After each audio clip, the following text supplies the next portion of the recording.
لے کر آئیے۔ اللہ جتنی عاجزی کے ساتھ کوئی آیا اس بارگاہ میں اس کا اتنا ہی زیادہ استقبال ہوتا ہے۔ بندے کو بندگی سجتی ہے، جھکے اللہ کے سامنے جتنا جھکا سکے۔ تو دیکھو آنے والوں نے تو یہاں تک سفر کیے۔ مالک ابن دینار کا واقعہ تو آپ سن ہی چکے ہیں۔ فرماتے ہیں کہ گرمی کا موسم، دوپہر کا وقت، چل چلاتی دھوپ، اتنی سخت گرمی تھی کہ پرندے بھی درختوں کے پتوں میں چھپ کر بیٹھ گئے اور چوپائے بھی بیٹھ گئے، انسان بھی اندر سائے میں بیٹھ گئے۔ باہر کسی چیز کا نام و نشان نظر نہیں آتا تھا۔ کہتے ہیں کسی ضروری کام کے لیے مجھے باہر نکلنا پڑا، میں گلی میں گیا لیکن سورج جیسے آگ برسا رہا ہو۔ میں گلی میں سے گزر رہا تھا، میں نے ایک نوجوان کو دیکھا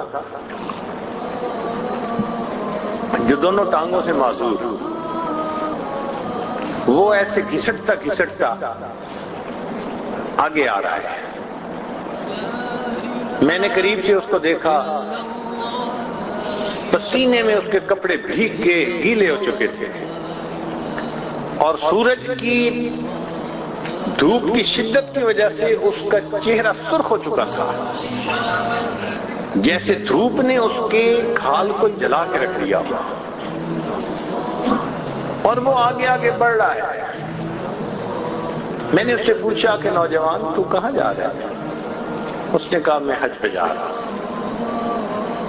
میں نے کہا بھائی میرے گھر ہے، تھوڑی دیر کے لیے ٹھہر جا، جب دوپہر کی دھوپ ختم ہو جائے گی تو پھر آگے چلے جانا۔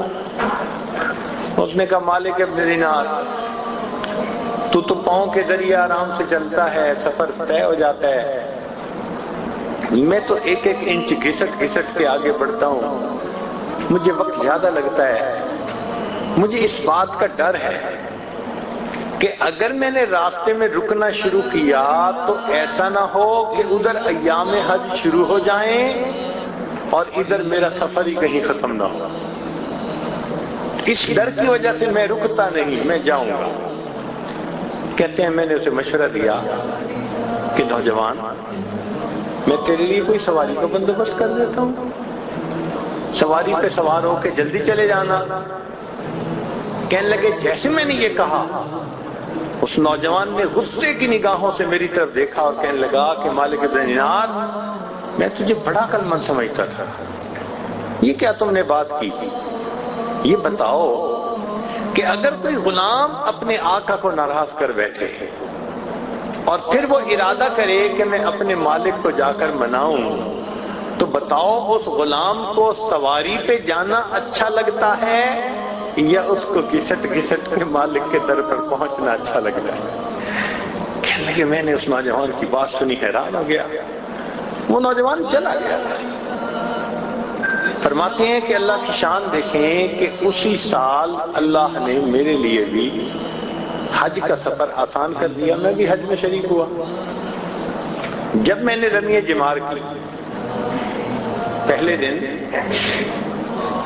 جب واپس عرفات میں لوٹتے ہیں تو اس وقت کا بڑا عمل شیطان کو کنکریاں مارنا، پھر اس کے بعد قربانی کرنا، حلق کروا کے احرام اتارنا۔